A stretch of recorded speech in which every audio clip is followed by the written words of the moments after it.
and tried to show some tricks on how to launch the VS Code and others. So I would have actually done the installation of my system today, but kind of I don't have power, so I'll do that in the office tomorrow and then do all the necessary practicals required for it. Okay, no problem.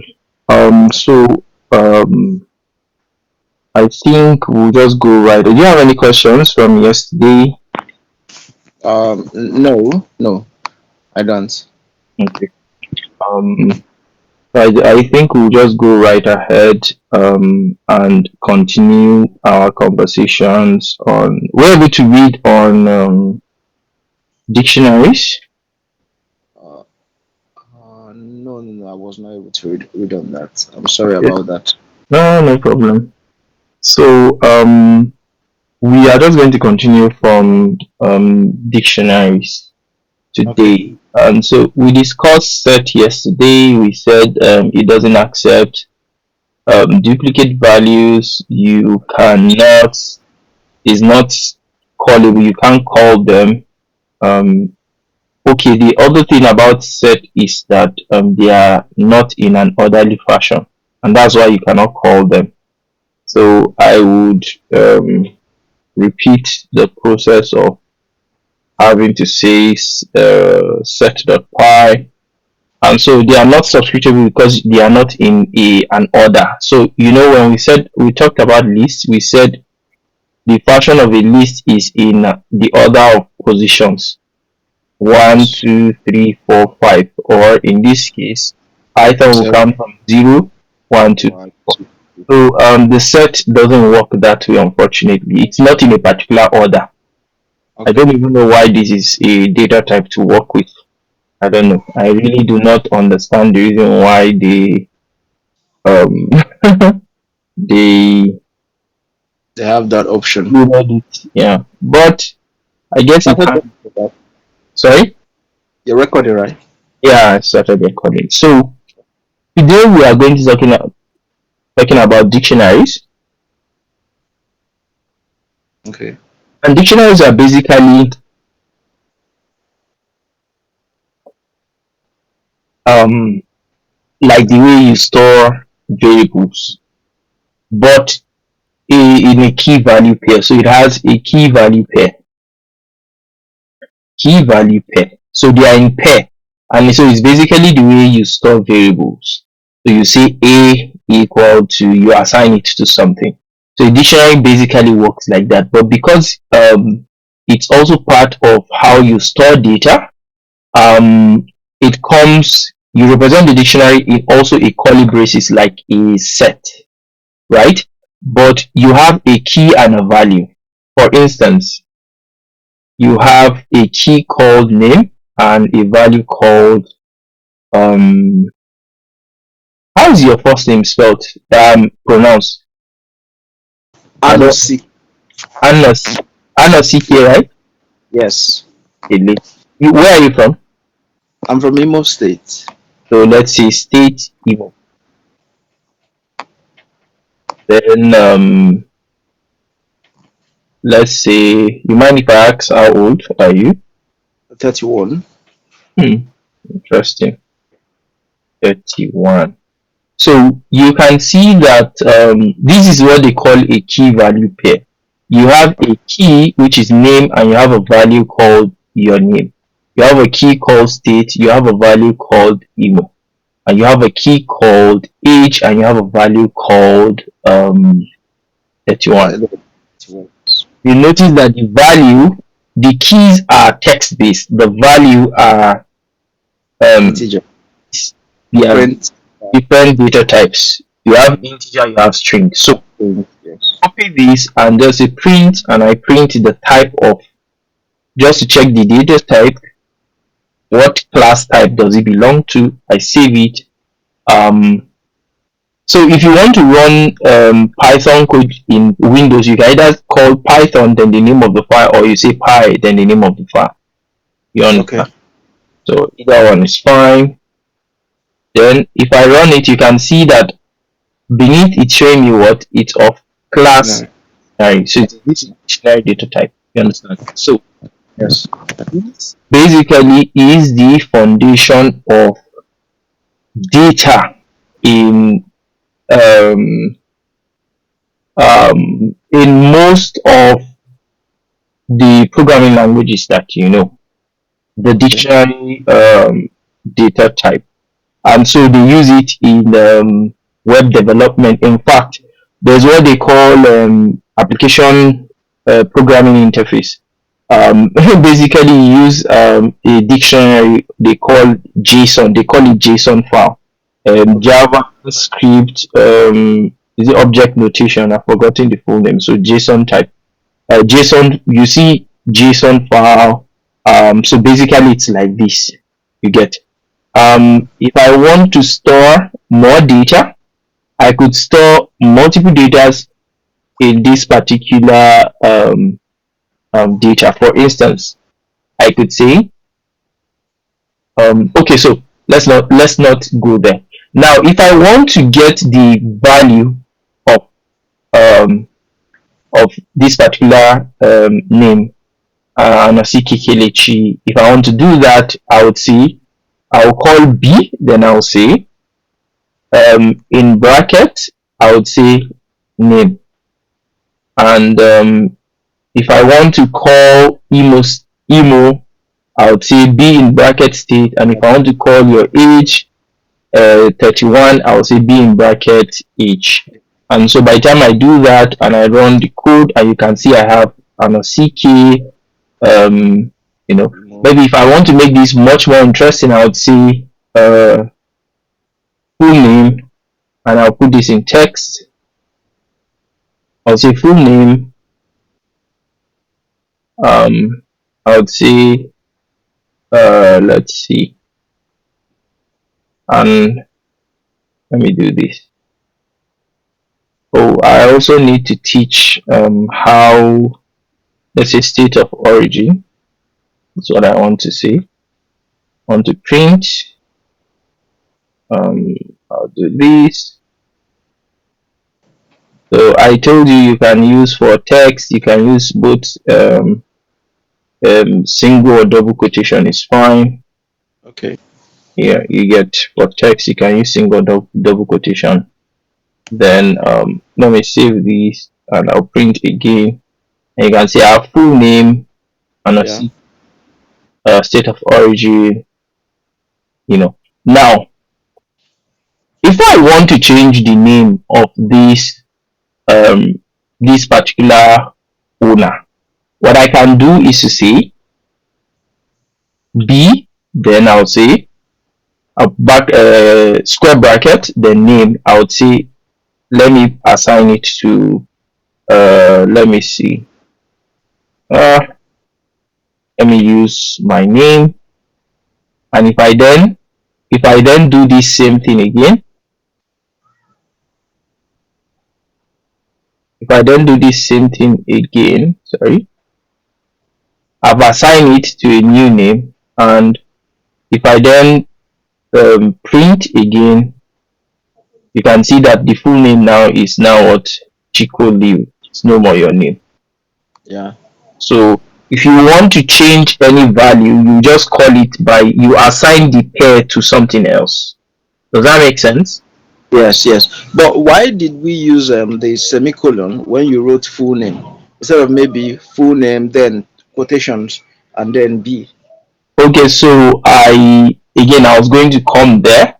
I think I forgot to actually um teach us the different ways of printing any statement, displaying any statement.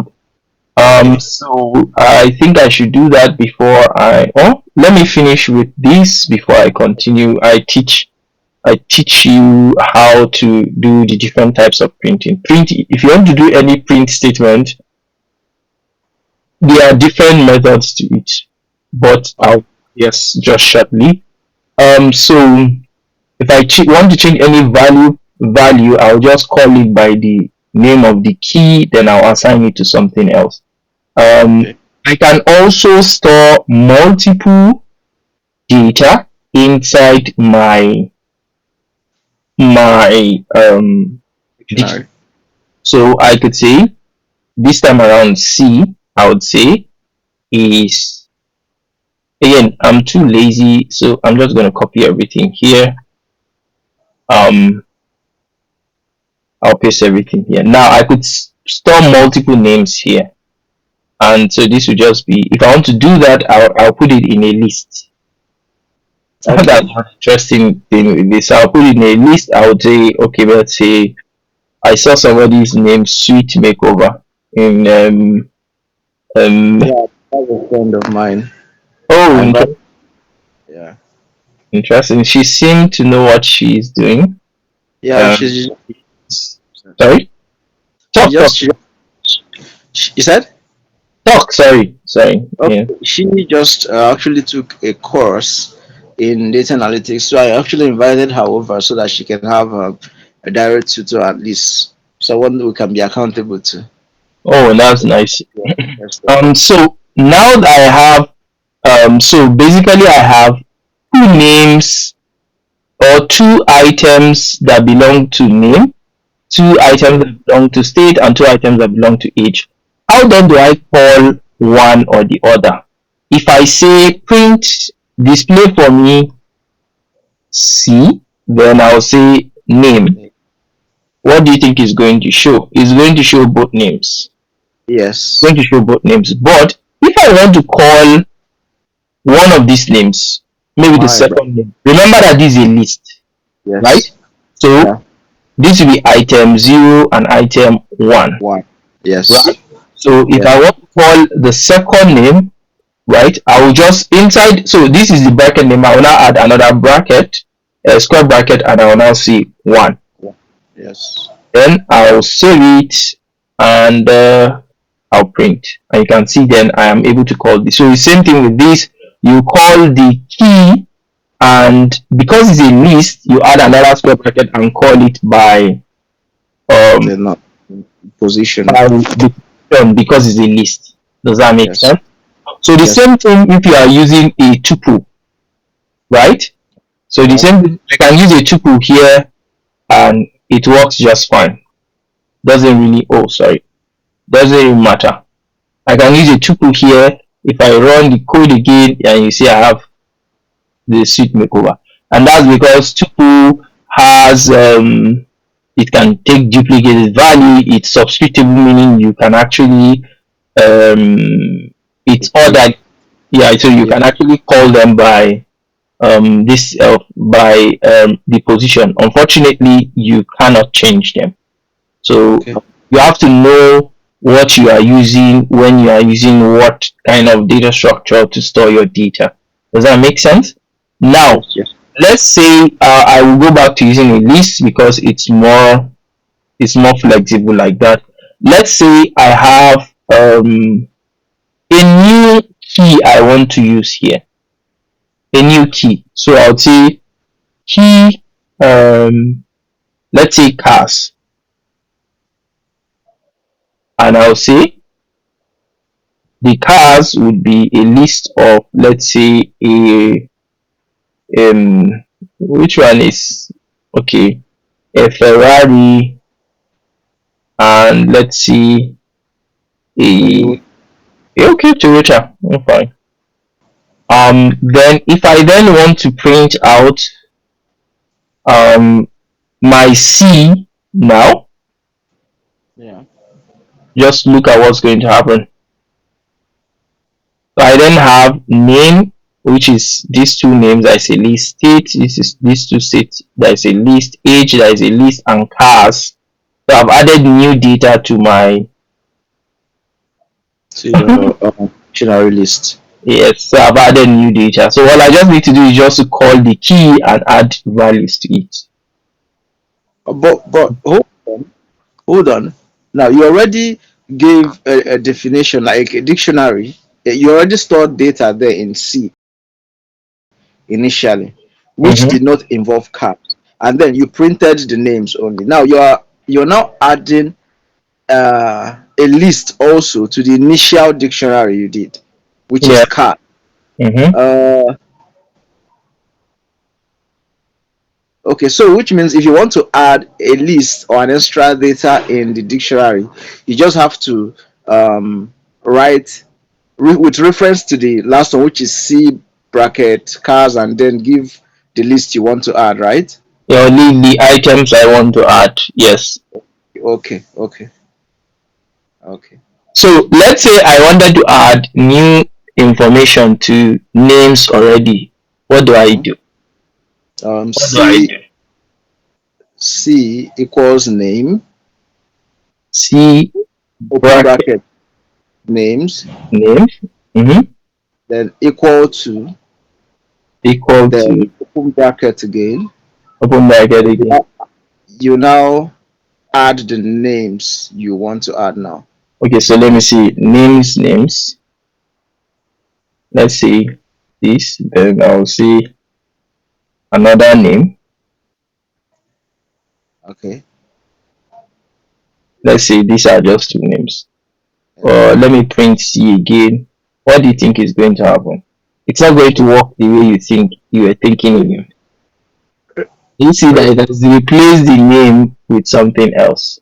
Ah, I want to add something to this. Or else that. okay. So remember that this is a list.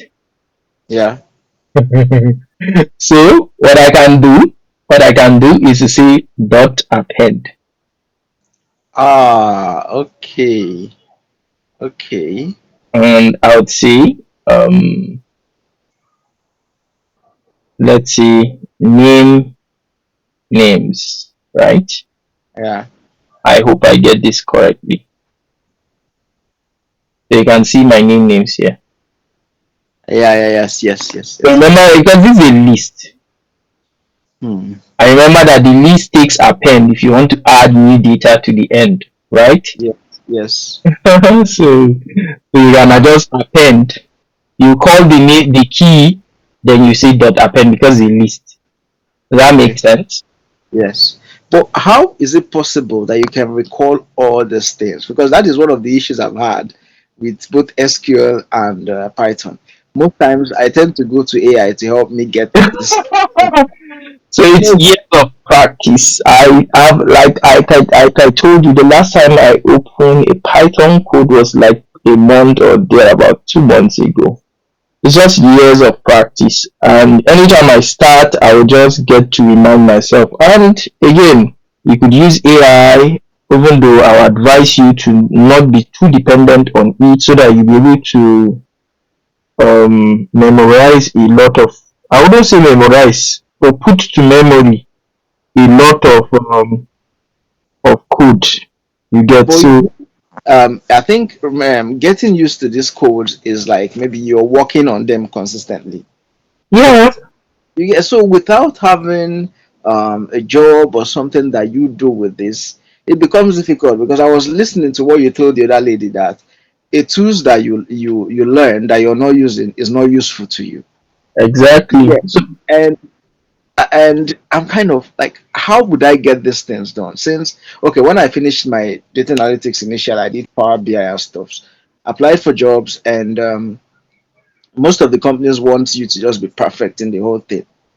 And since then, my current company doesn't even use the Power BI; we only use Excel. So I'm just okay, like, I so don't so want us. So what usually I do is this is one of the ways I use to refresh my memory, Mm. just so you know. This is one of the ways I refresh memories. I teach people. I actually teach people professionally. Okay. So that is one. So it's usually would stick to again I've been doing this for for a very long time. Mm. So the fact that I didn't touch Python code for a two months doesn't mean that I'll suddenly lose what I've learned for close to 6 years. Yeah, yeah, yeah, definitely. Understand? But Yes. again, I work in an organization that still use Excel and PowerPoint. Mm. You understand? Yeah. For time to time, I like to solve certain problems on my own. I'll just take certain problems and solve it using a tool I want to learn. Does that Okay. make sense? I want to perfect. Okay. So you say you work for a company that use Microsoft Excel, then you can solve that. Try to see if you can solve those same problems using PowerPoint, in PowerPoint using Power BI, for instance. Okay. You can suggest to them the use of Power BI, show them what it does, bring the innovative things that will make your life look easy. So the idea for me is that, okay, so I had this issue. Uh, Wanted to do a door-to-door marketing campaign Okay. specifically for our neighbors, and the goal was to start from your neighbor, which is the same street, then you then move to the different streets around that particular axis. And the my colleagues had to go online, Google companies that are around certain place, and write them down, and things like that. And I was just thinking about the amount of work it will take any of them to do that. It's going to take them time, it's going to waste a lot of time. I was like, no, there should be a way that I can do this thing very easy without having to trouble myself. And it led me to developing a web application that by the time you enter your current location, you Yeah. enter a kilometer radius of search. That's basically circumference. If you Oh, enter that particular distance, then you enter keywords, maybe hospitals, schools, any keyword that you enter. It's going to try and bring everything that is close to that your location using that particular distance. well, okay. So, nobody asked me to do it. I just felt going through that route of them having to Google everything one after the other is a waste of my time. I decided to Mm. application that will help me solve that problem. Even Okay. you understand. And so Yeah. it was a completely different tool, a Python framework that I used to build that tool. I gave it to them, they used it, they enjoyed it for a while, and I think it served that purpose at the end of the day. So, but Okay. nobody is going to um, no company, every company that would say you need to be proficient in this and that is expecting that you are already made. Nobody would say they will give you the chance to. It's not like that any longer, and it's fine. You understand? You Yeah. get it is fine. It's not a problem. You can learn it. You don't have to wait until a job gives. It's before that they will say you can learn on the job. You will Yeah. still learn on the job, oh, but um no company will want to spend time training you because for them it's a waste of man hours, which again I'm not going to blame them. They are well within their rights to say that, you get. Yeah. So that for me it's not a problem.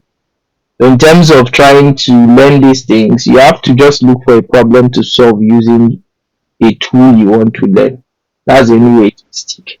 I will tell you that yesterday I didn't do any before the training yesterday I didn't do any revision. Today I still didn't do any revision before I came here. It's just it comes.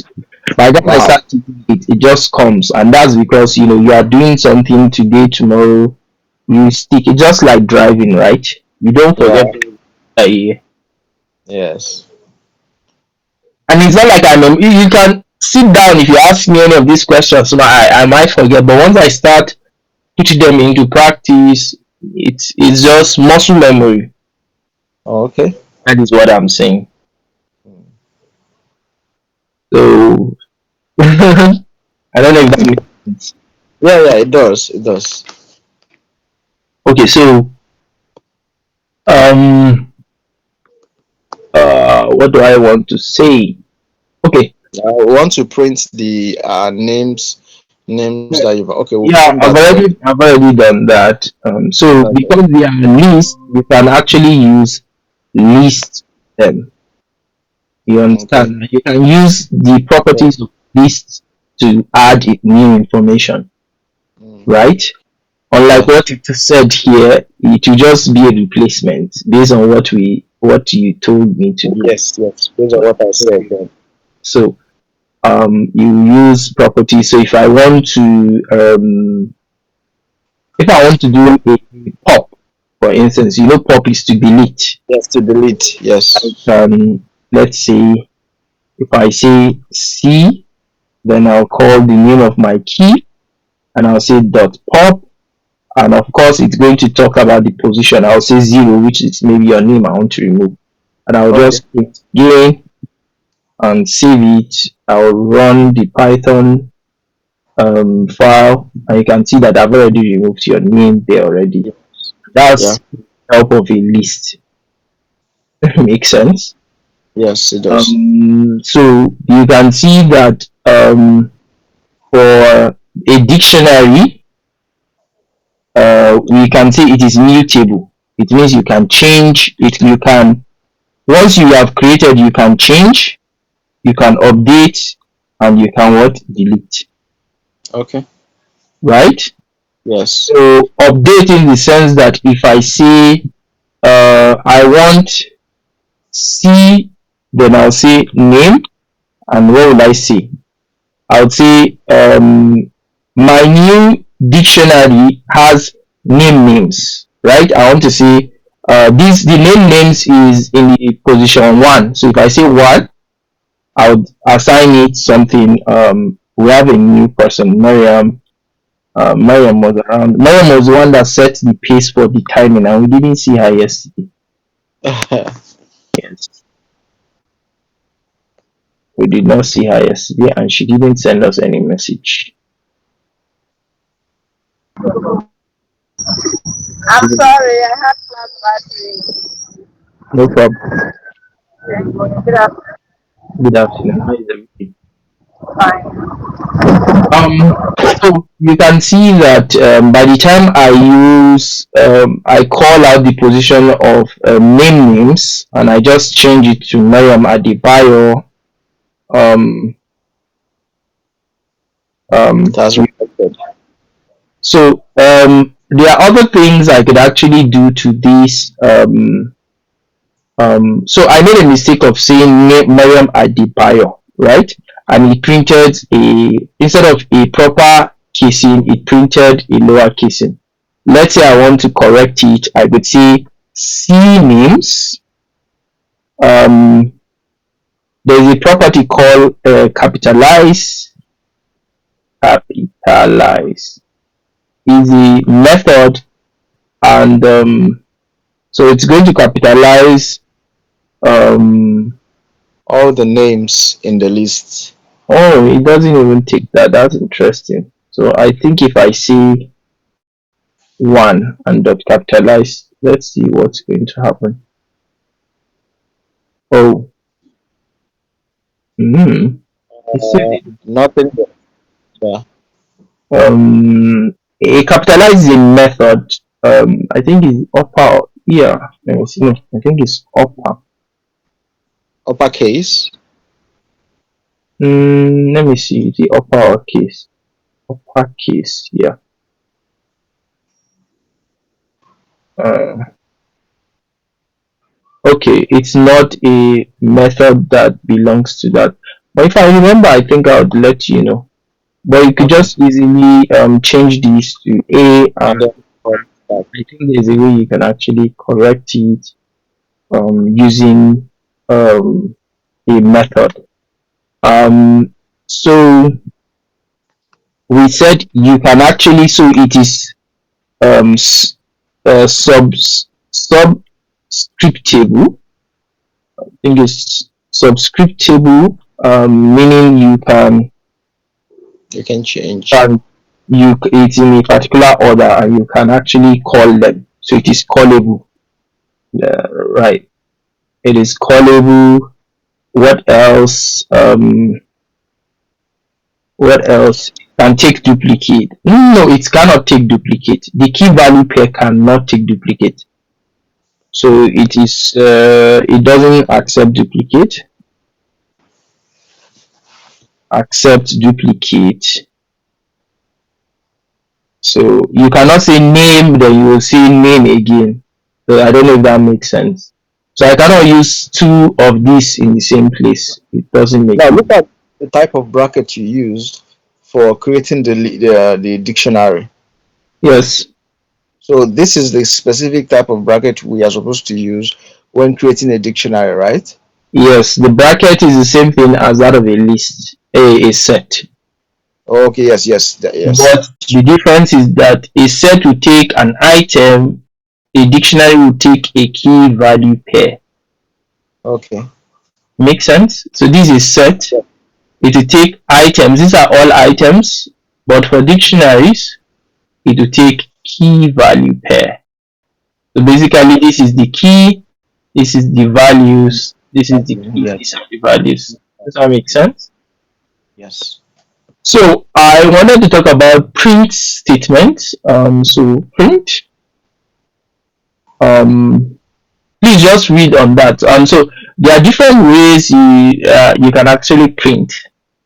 There are terminologies for it, but um, really my head is not there in terms of the terminology. So if I want to print two, all I just need to do is just to type the value two.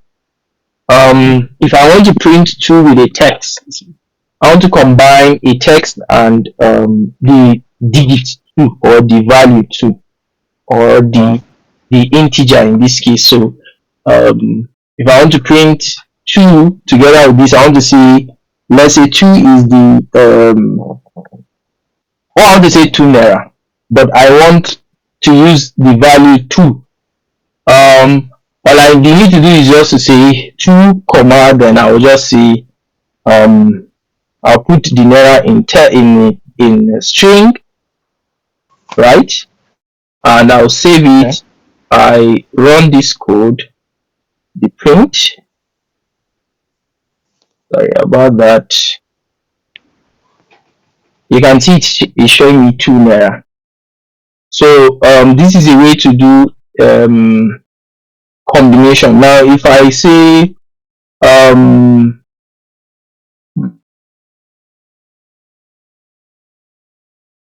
so basically if I want to say the amount you owe me is 2 naira or amount owed is 2 naira, for instance, I want to print something like a key value pair. All I just need to do is just to make this text, put a comma, I'll say amount owed,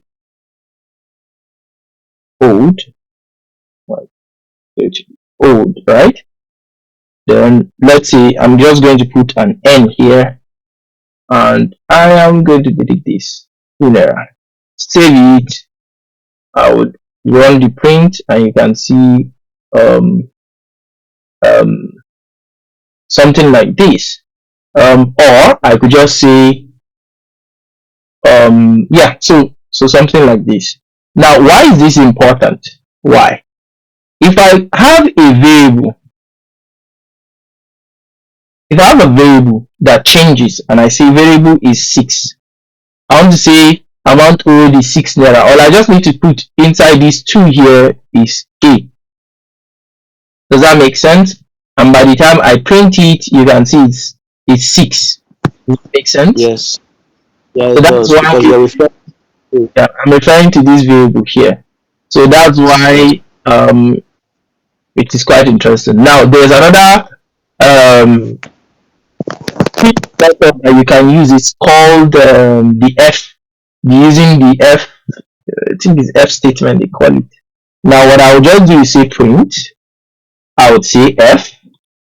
Now I would say amount owed is, then if I want to say 2 naira, I will just put curly braces inside and else a 6 naira or value of A.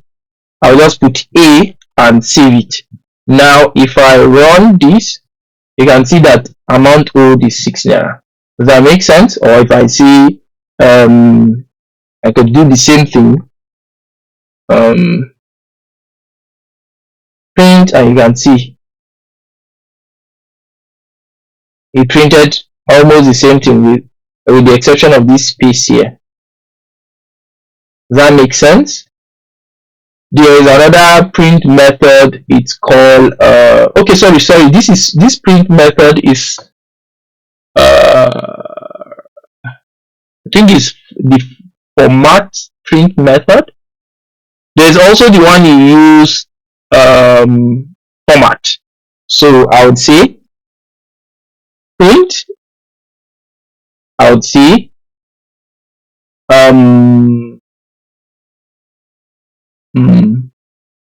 sorry. How's the format again?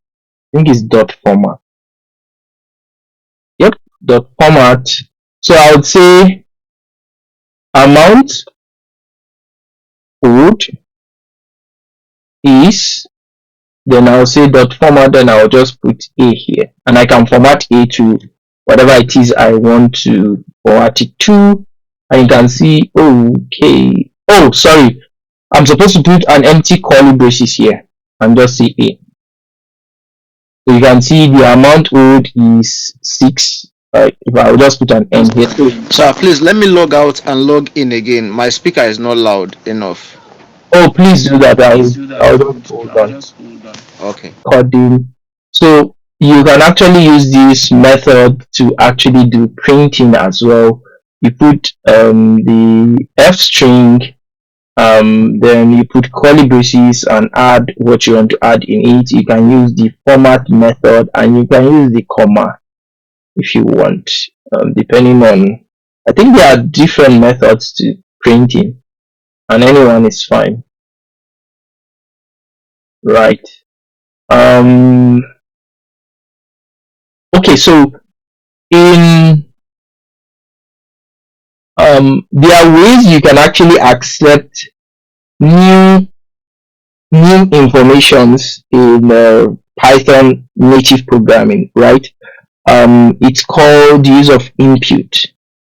So input will give you the opportunity to enter from your keyboard in the terminal, or when you are done executing, you can actually do certain things and you would see certain results.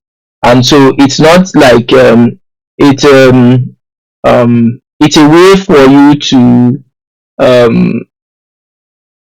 do certain entries after execution of your Python program, and it will basically do something for you. In order for me to execute that, I'll just open a new file called input.py. Sorry, give me a moment.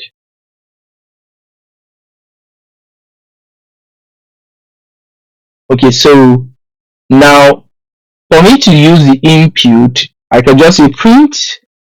I'll just enter, I'll say input, then I would say enter your name here. Just a direction text that will help guide the person that an end user, right? So in order for me to do this, I would say input.py, .py, run it, and you can see enter your name here. I could just see my name is CK Kelechi, and you can see I'm seeing I entered CK Kelechi, and I could say enter your name here, right? I would say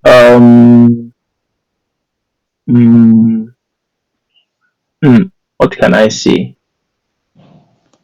I could do some crazy stuff. So for instance, I could assign this input to a variable.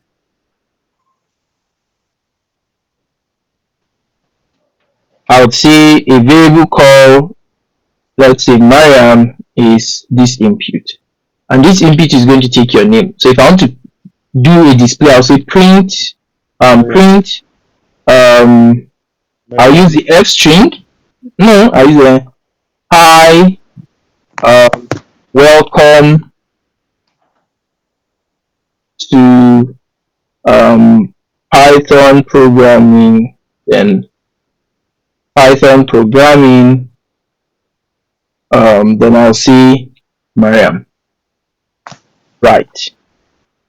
Now, if I run my code, run my file, you can see you enter your name here, which is like an instructional guide. If I enter Kelechi, and you can see hi, welcome to Python programming, and Osiki Kelechi. Does that make sense? Say comma, then I'll just say maybe something like this, an exclamation mark if I want, and if I repeat the same process and I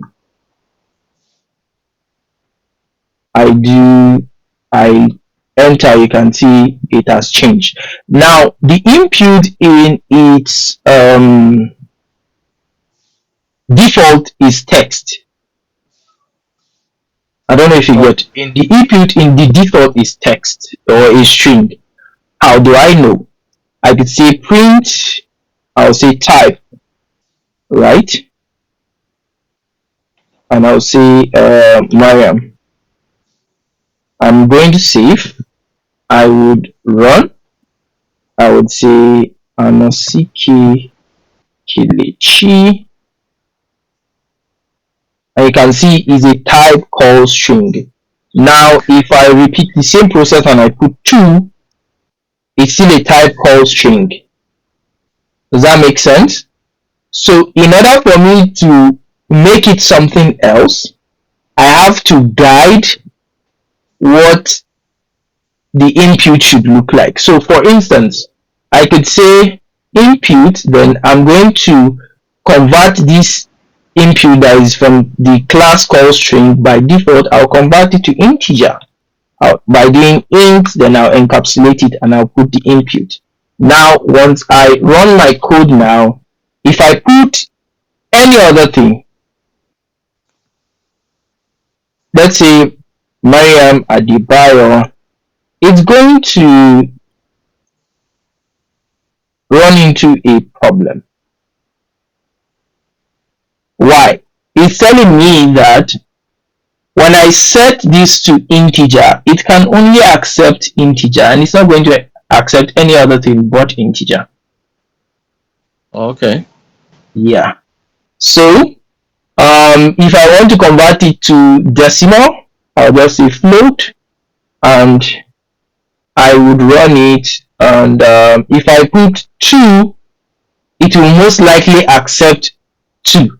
The reason is because it is easy to convert an integer to a decimal than to convert a decimal to an integer. So watch what happens if I say integer 2.0. I think it will even convert it to 2. It will convert it to 2. Let's see. If I say 2.0, oh sorry, let me run it again. I say 2.0. So it's going to run into an error, the same thing. So it's easier for you to convert integer to a float than a float to an integer, basically. So you can see when I put float, it accepted 2, which is an integer, and just converted into a float. But it's difficult for you to convert a float to an integer. It's not like it's not easy, but it's really difficult. You have to be very, very specific.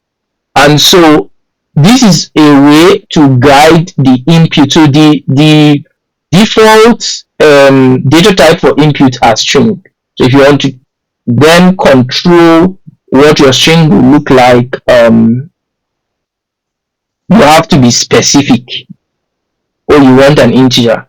There are ways you can actually erase this error if you want. You don't want this error every time you run if you enter an invalid input. There are ways you can actually control it that the program doesn't stop running. You understand? We would come to there hopefully in maybe 2 sessions. You can use loops and statements for that. Okay. The next place I actually want to go to are statements. You know what statements is in Excel?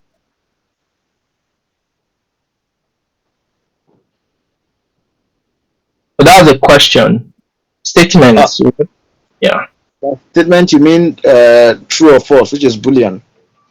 So statements in Excel are the if statement and so on. Okay. Conditional statements, right? Yes. Um, so Python actually have statements as well, which is the same if statement that you give a certain condition, it will either return a true or a false. Does that make sense? Okay. So say for instance, I give a variable called a and I say is 8. And I want to test what my variable is or what my variable can be. I can use the if statement to test. I could say if a I'll say is greater than 9, what do I want to do? Print um let's say if a is greater than 9, just print your first name. Now if it is not, which basically is an else, then just print your last name, for instance. The one thing I also want to bring our attention to is that Python is it uses indentation a lot. What does indentation means is so something like this. Hi, my name is so so, and I'll just give it a space and say I am from Imo, so for instance, from Imo. Now, this indentation, what it means is that if I write a particular instruction, which is what I have here, and I do an indentation here, it means that this guy here, this instruction here is a dependency of this instruction. So basically a child of the first instruction anytime you do indentation, right? So what it means is that this print statement is a child of the first condition. The second print statement is a child of the second condition. This does nothing to do with this person. So this is this will only execute if it fits whatever instruction you give it here. This will only execute if this goes in the opposite direction. So basically, the if statement is if condition then true. What happens when true happens when false? Um, no one unmuted. Any questions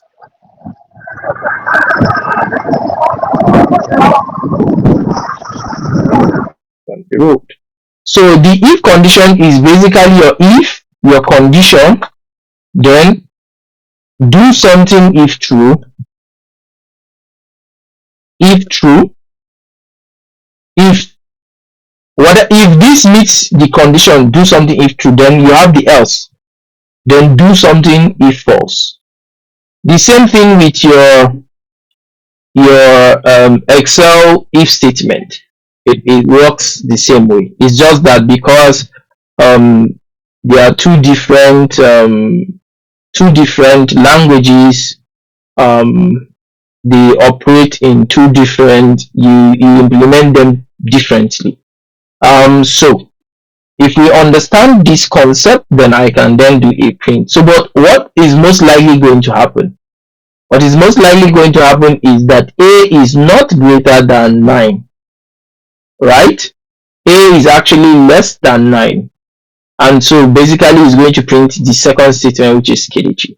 Now if I run it and I say pi, then I'll say statement pi it's going to print Kelechi for me. However, if I say is less than 9, and I run this, it's going to print the first name for me, Anosike. Does that make sense? Now you can actually use this if statement to do a whole lot of crazy stuff. So you can actually use a whole lot of crazy stuff. Now let me do a combination of two things we just learned today. I'm going to use input here. I'll say enter a whole number here, just to give the user a sense of direction.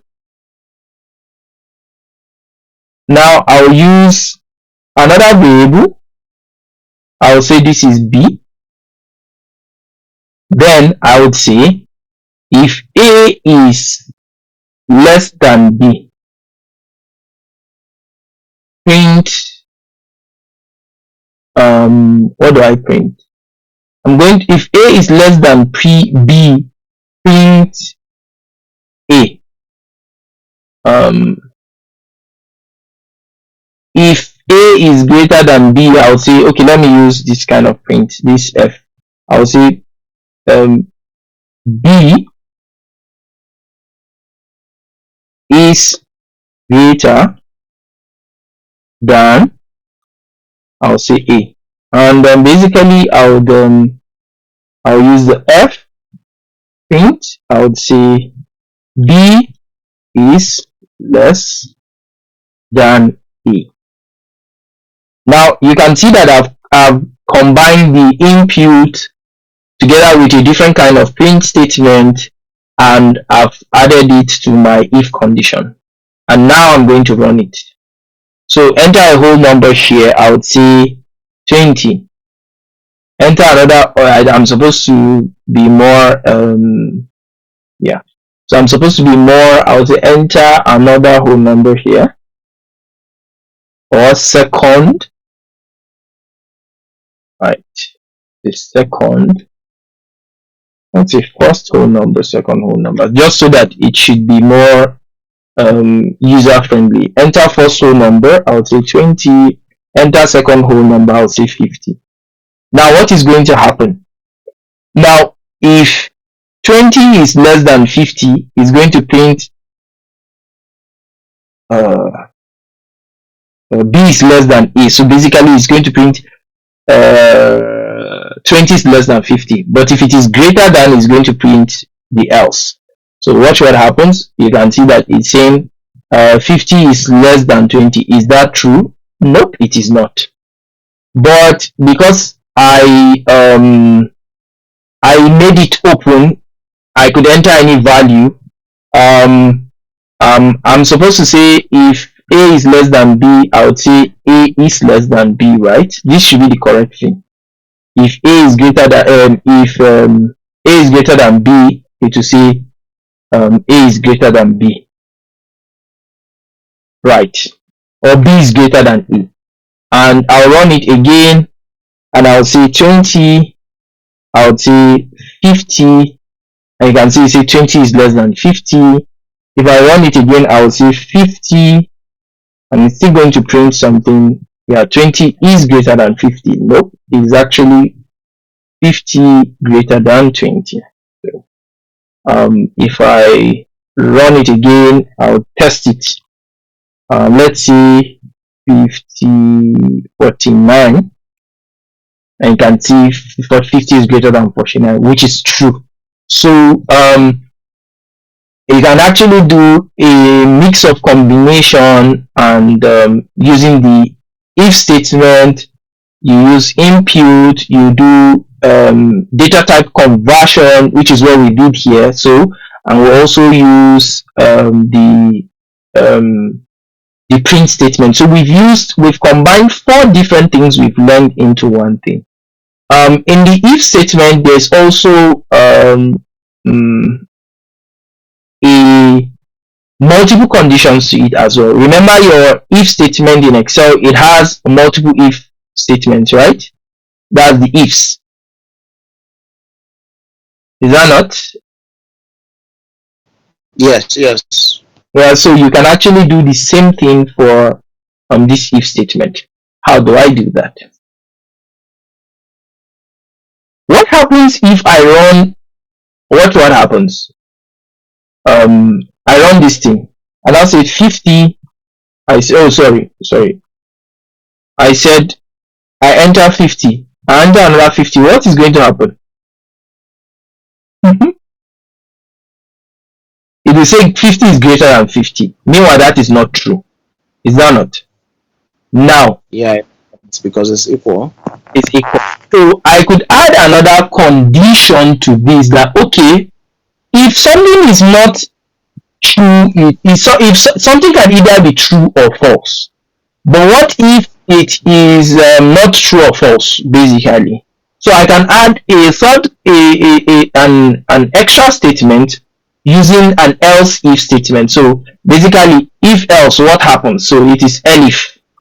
I would say else if A is equal to B, print an F statement, or just let me use a different print. A is equal to, then I'll say B. And else, if it is not like that, do whatever it is you want to do. So if I say 50 and I say 50, you can see it's saying 50 is equal to 50. You can see I've taken care of that condition where they are equal to, and it doesn't print something that is wrong, like how it did here. So, and you can have multiple conditions like that. All you just need to do is say else if elif, and but at the end of the day, the last condition will just be else. At the end of the day, your last condition will always be else. And you can also make an if statement a child of another if statement, basically. I don't know if you get. I could write an if statement inside this particular if statement if I want. I'm trying to think of a condition. Okay, cool. Let me do something. Let me do something crazy. I'm going to take this here. I'm going to comment on this. Sorry, excuse me. So if A is less than B,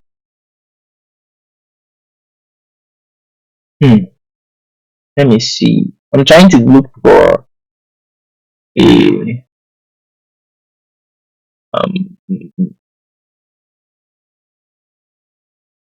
hmm.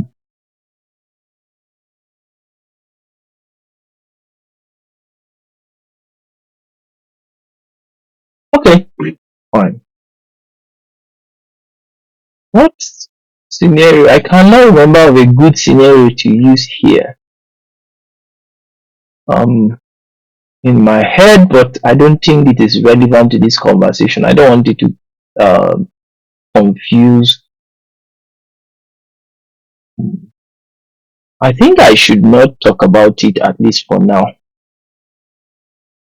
I don't want to have to cause any kind of confusion. I was thinking about implementing something complex, but I do not want to cause any kind of confusion.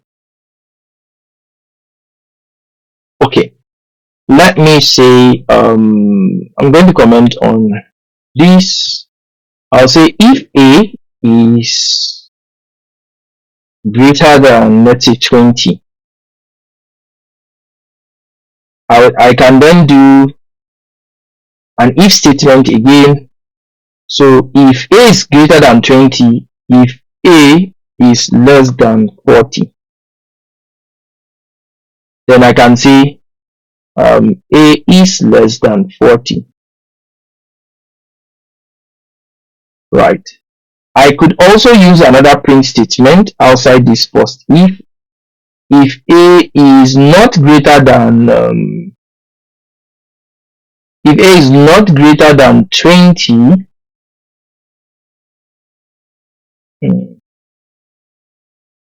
I'll say okay, let's see.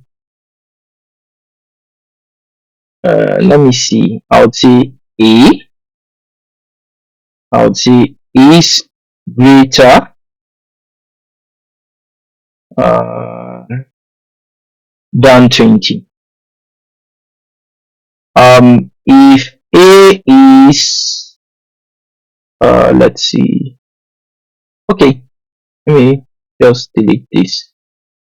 Now I don't think let me see.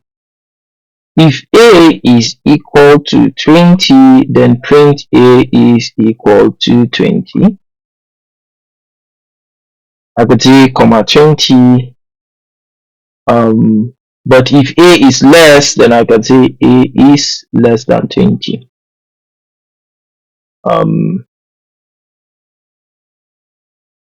Less than I'm just going to put 20 here. Now what have I done? The first condition is if a is greater than 20. Then if it fulfills this condition, then come here and test, is a greater than, is a less than 40. right? If Yes. a is less than 40, it's going to say a is less than 40. That is, if a is between 20 and 40, it's going to print this. But if a is I think I'll just say a is greater than 40 here, so it makes more sense. So if a is actually greater than 40, it's going to print a is greater than 40. If it's equal to, it's going to print equal to, and if it's less than, it's going to print less than. Now let's run this code. We're going to test about maybe 2 scenarios or 3 scenarios. So just give me a moment. Let me plug my PC.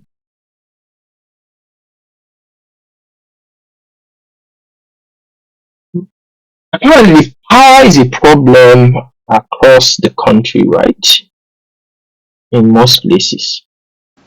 Yes, it's a big problem. Interesting. Anywho, let me run this and let's test it. So if I say 25, what is it going to print? It's going to print this, and the program is going to stop.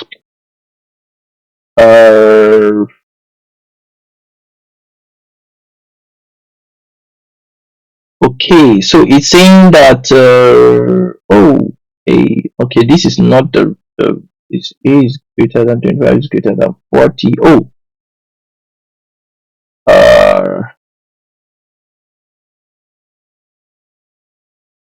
It is supposed to actually break, but I don't think I had the right idea. Okay, I'm not supposed to do this. Yeah, I think I'm supposed to remove this. It's supposed to break, right? But I don't know why I put that. Okay, so let me run it again and see 25. You can see it's saying that basically when it tested a greater than 20, it now tested is a less than 40. If not, I'm supposed to put an else, but I don't know why I'm not putting an else. Just trying to make this less complicated than it's supposed to be. Let me see if I print 40. I think it will return an error for me. Oh, it's not going to do anything. Oh yeah, I understand. I could actually do an else statement here as well.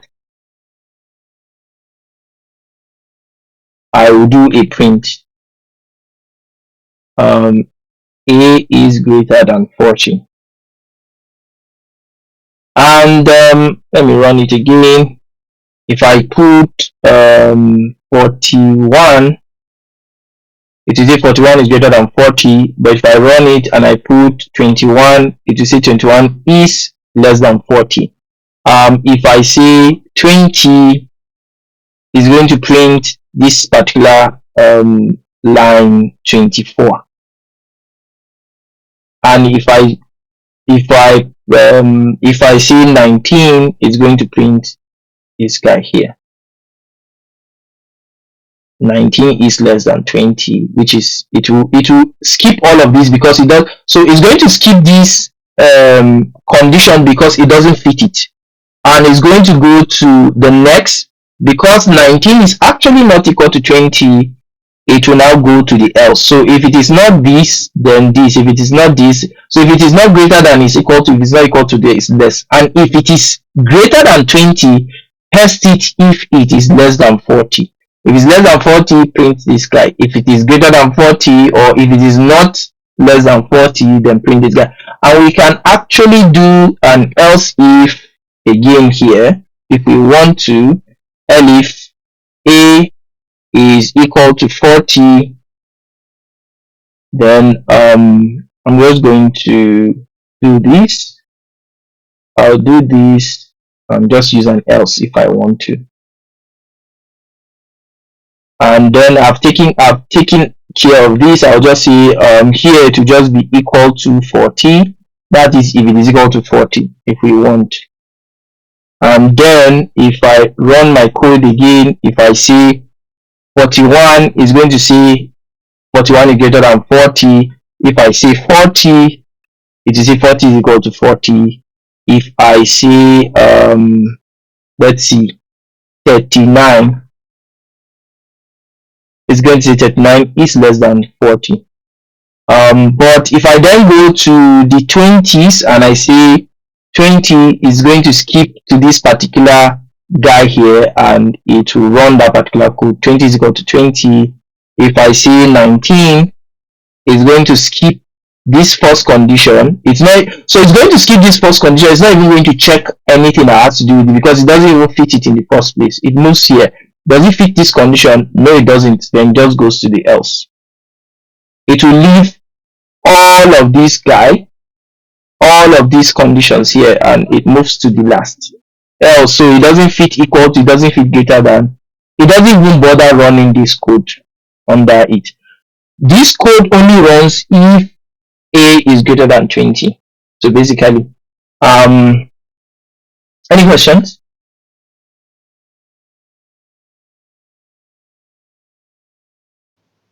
None. Are you feeling headache yet? Well, I think we are almost close to our time, right? I think so. Yeah. We have about A few minutes to go. no, I think we are supposed to actually finish, but let's go to 3:30. Oh, okay. I want to run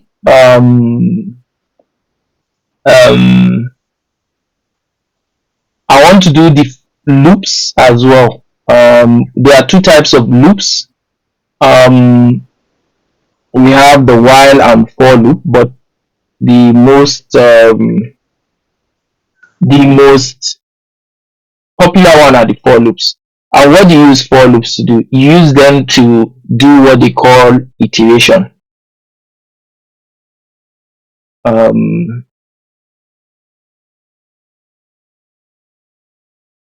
For iteration. So you iterate through, or the simple word is that you go through every item in something.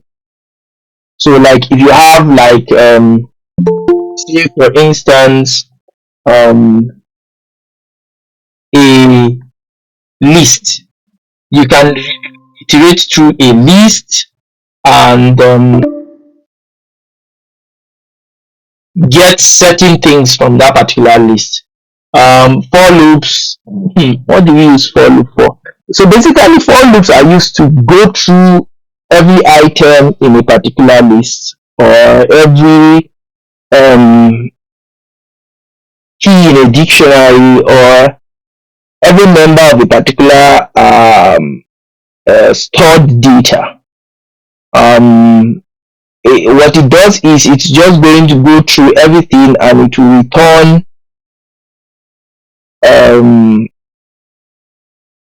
certain information based on the conditions you actually give it. Let me give an instance for that. So if I want to use the for, I would say for. I would say for condition in data, then I will then give the instruction I want to I want it to actually do for me. For instance, I have a list.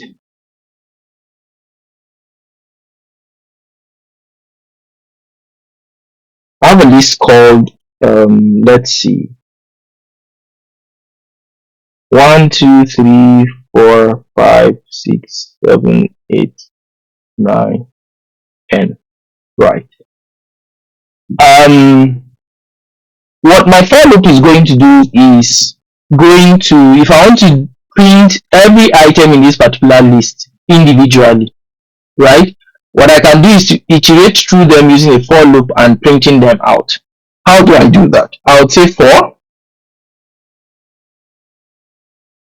Now, you could give a condition or an object. You can declare any object. I can say for item in A, and I'll just say print item. So basically, I'm assuming that this item is a variable. Sorry, I think it's for variable in data. Sorry, let me see. It's not condition, it's a variable in data. Now, this item, I'm saying this item are every line item or every item or every member in this particular list A. I'm saying you should print them out. So basically I'm saying let this item equal to 1, print 1. Let it be equal to 2, print 2. Let it be equal to 3, print 3, and so on and so forth. Does that make sense? And if I run it, it's going to print each and every line item in my list. So I want to run this program, I'll say loop. And you can see it has printed from 1 to 10 for me. Yeah. Does that make sense? So it's printing 1, 2, 3, 4, 5, 6, 7, 8, 9, 10. Now, what if I want to print out odd numbers? I could iterate this and just print out the odd numbers in this particular list. How do I do that? How do you check if a number is odd mathematically? That's the first question you ask. How do you check if a number is odd mathematically? These are like 3, 6, yeah, no, 3, 5, 7. Yeah, mathematically, how do you check odd numbers? Yeah, don't forget to. Who can remind us? Do by one on itself. Odd number is what? Numbers that can By divide one itself and by itself. 1. Or if you divide it by 2, it's going to give us a remainder. Is that not? Yes. Yes. Okay, good. So how then should I implement this? How do I implement this? So what I want to print out basically is 1, 3, 5, 7, and 9, right? That's what I want to print out. How do I implement this? So first of all, our odd numbers, let's just write it down. Odd numbers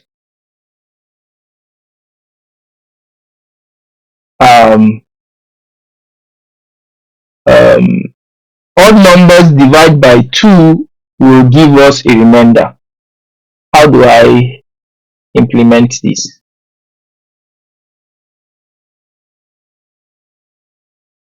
Can anybody guess?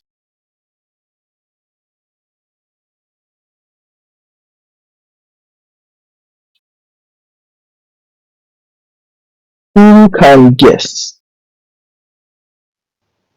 No idea. Okay, so we are going to do two things. First of all, we are going to declare an empty list. B. We'll say B is empty. Or let's say odd number. B contains, or let's just say odd numbers. We have a list of odd numbers, right? Now, I want to then iterate through the first list, and I'll then set a condition. What is my condition? So if you are talking about condition, I'm using if. So I'll say condition. What is my condition? If item divide by 2 gives us something. So basically, if item divide by 2 gives us something, how do we check for if the item by 2 gives us something? There's what they call, let me quickly print, let me get this out. I want to implement it somewhere so that we can see math. I don't think I taught the basics of math, unfortunately, but it's fine. If I say 3 divided by 2, it gives me what? 1.5, right? Yes. If I want to check what is the remainder of 3 divided by 2, what will be the remainder? 3 divided by 2, the remainder will be what? 1. 1. Good. If I want to check it in Python, there's what they call modulus. So I could say 3, and modulus is represented by percentage. Modulus 2 will give me 1. So the remainder for 2 is 1. But if I say 2 modulus 2, what is it going to give me? 0. 0, because there's no remainder. Is that not? So in this case, I could actually test run it. I'll say if item modulus 2 is 0, right? Then I would then say, I would say B odd number dot append no. If item modulus 2 is not equal to 0, so basically is not equal to 0 is exclamation mark and equal to, I'll say odd number dot append item. I can then say else. Now if I say else, I'll just say I could just print anything.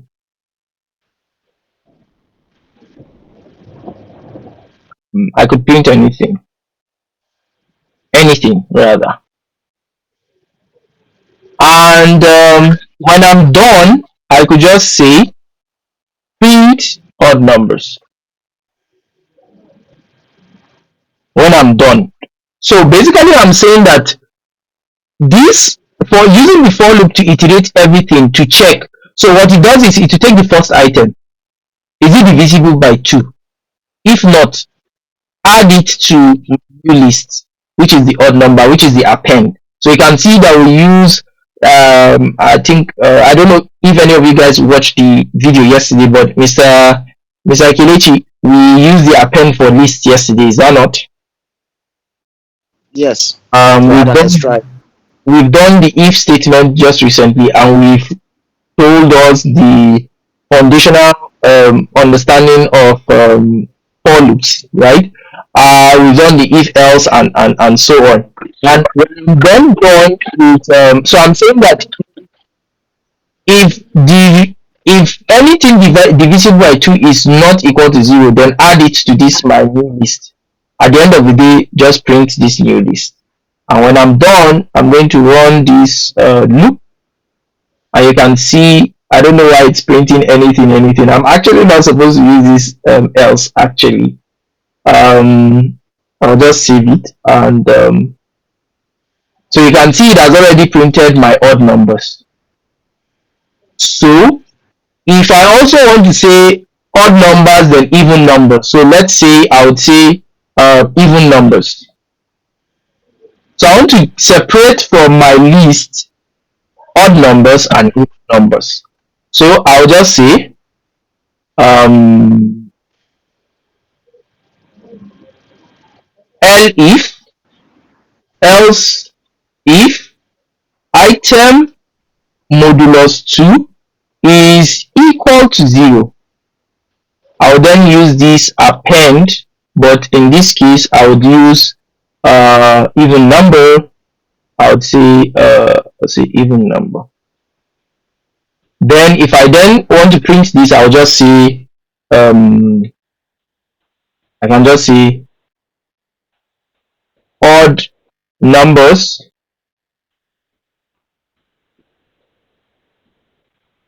I can actually use the this particular type of print function. I'll say odd numbers from A are.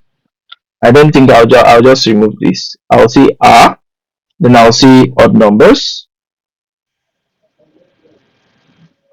Then I'm going to do this even numbers as well.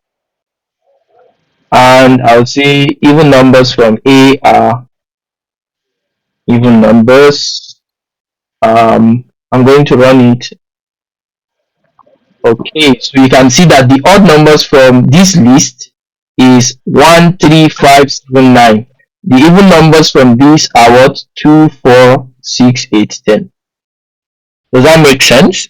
So you can see how I have been able to get odd and even numbers from a list. Now let me take it further. I want to take it further. I want to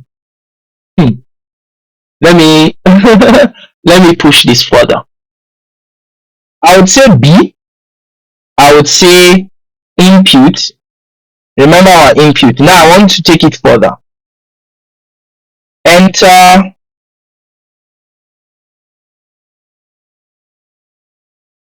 enter any whole number here.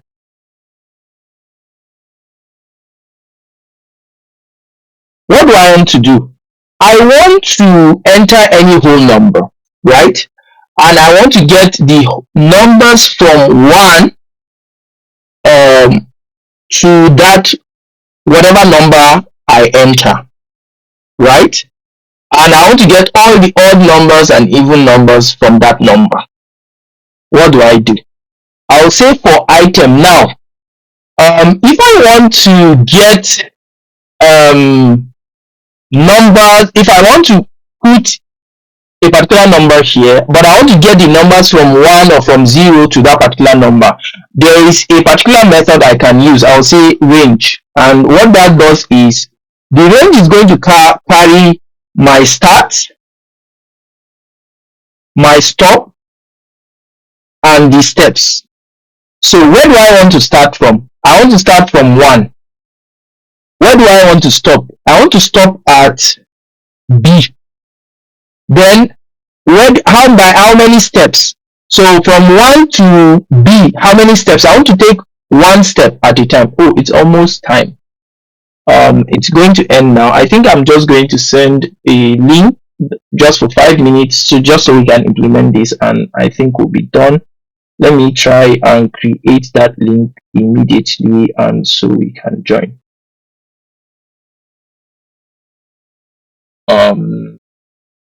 Just give me a moment. We can log out and come back. So why don't you post the link on the group so we could continue from there? I'm doing that now. Just log out. There we go.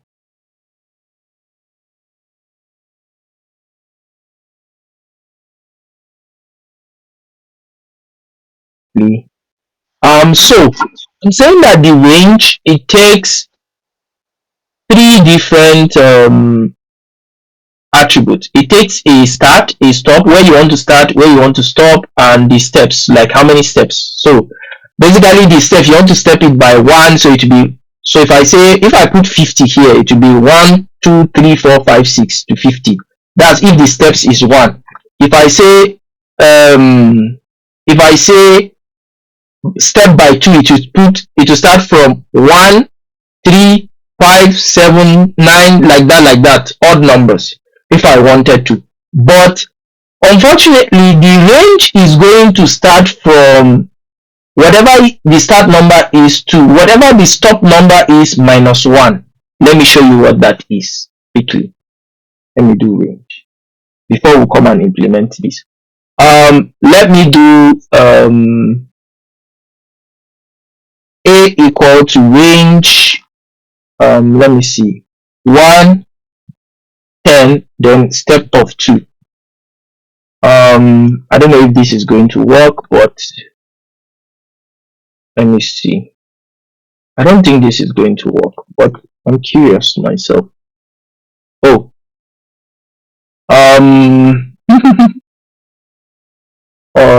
I think I can use list comprehension. Don't worry about this. But if I say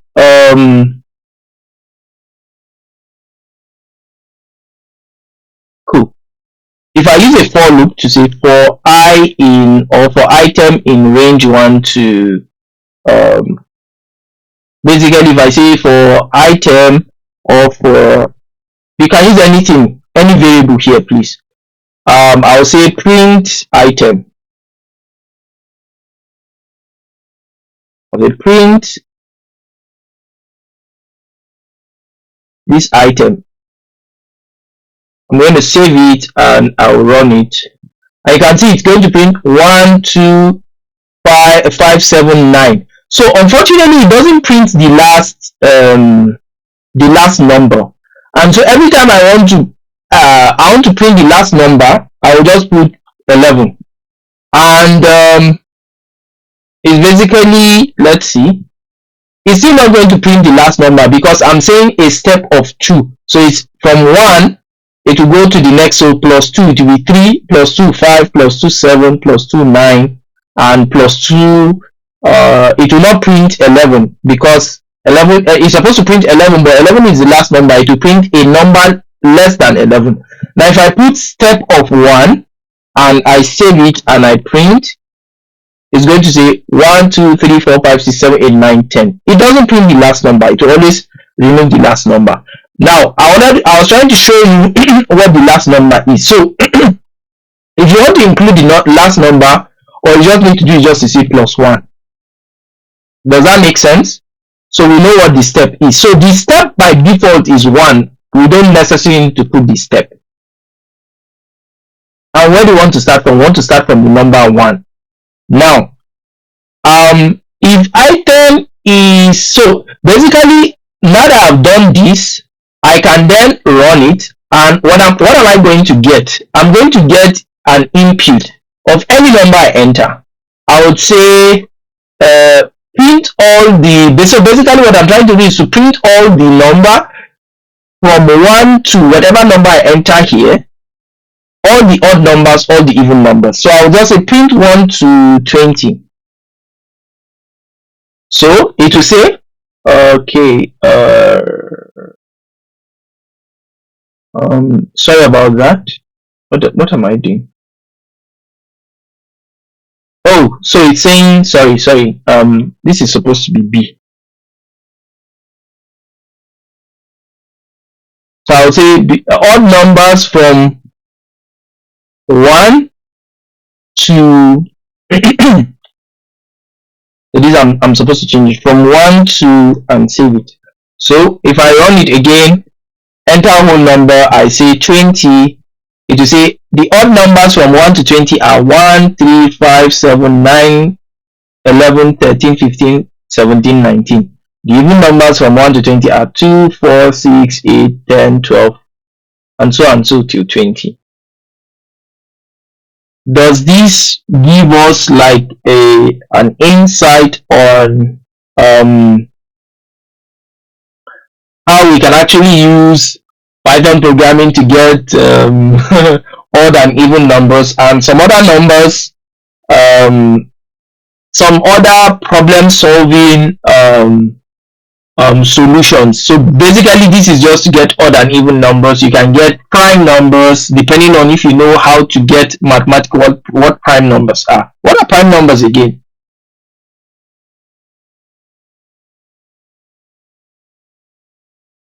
Hello, what are prime numbers? Who can tell me what prime numbers are? You can't tell me that we've used our mathematics. Sorry, I'm laughing. Rabi is to chop beans and rice. You eat beans, ma.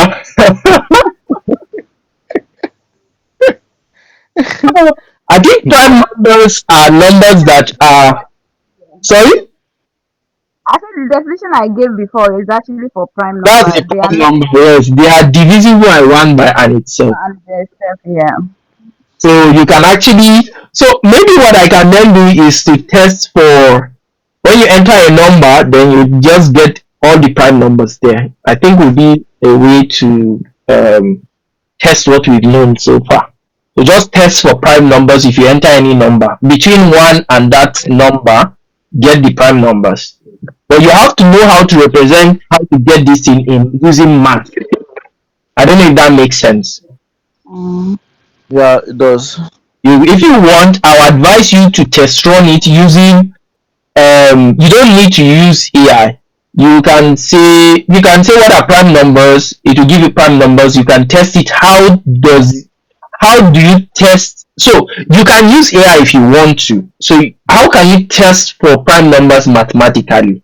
By the time you are able to test for it mathematically, you can then start implementing it in code. Does that make sense? The last thing I want to say is um so the basic plus minus divide by what else, multiplication. So we can use the plus by plus, minus is normal dash, divide by is forward slash, multiplication is asterisk, then remainder is modulus, that's percentage. So you can, if you say 2 plus 2 is going to give us 4. If you say 2 minus 4 is going to give us negative 2. If you say 2 divided by 4 is going to give us 0.5. If you say 4 divided by 2 is going to give us 1.5. If you say 4 modulus 5 is going to give us 0, I think. Oh, it's going to give us 4.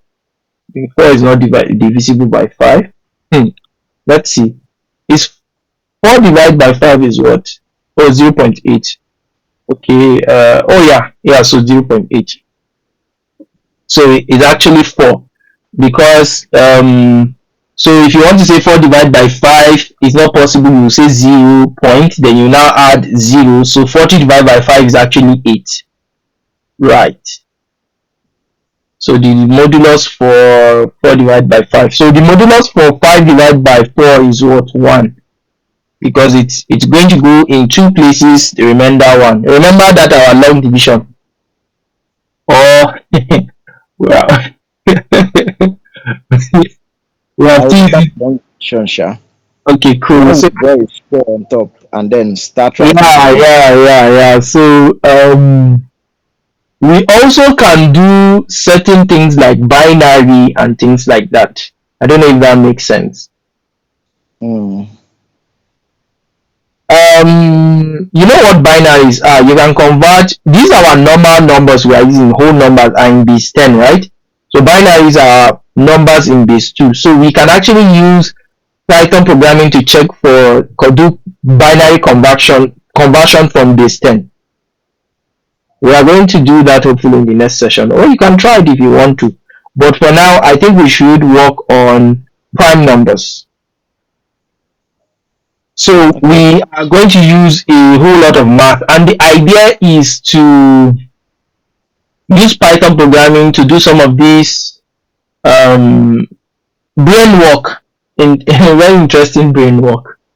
And so I will be sending out what we are actually supposed to achieve before the next session, and hopefully from here we will do um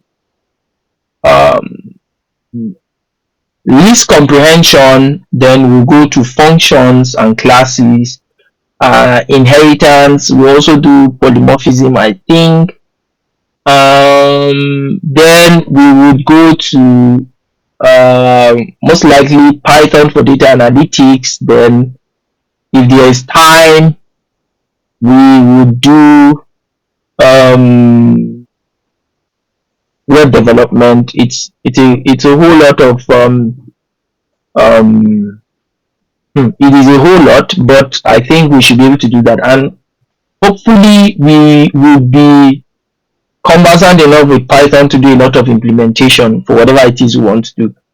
Before then, we'll do a lot of assignments, really, a whole lot of assignments. There is this assignment I'll send to you guys for is an ATS assignment. You know ATS now, this application for checking CVs. Okay, yeah, yes. So we will build something like that using Python. Although it will be an assignment for you guys. Is it now or later? No, maybe after we are done, after the next session, maybe on, I don't know. Okay, and these things will serve as our projects. Like we can use them for You reference. can use them for reference. I don't really mind. It's Okay. something you did by yourself now. Yeah. Okay. Using Python programming to check prime numbers. You could, no matter how small, you can use it, please. Okay. Yeah, I'll send out the of assignments for us to do that hopefully for the next session. You can read ahead for list comprehension. I think maybe I'll come up with problems to solve based on what we've done so far. So I think it will constitute our next session. Okay. On to functions and classes, hopefully. Okay. Any questions before we leave? I'm going to stop recording now. Any questions? Any comments?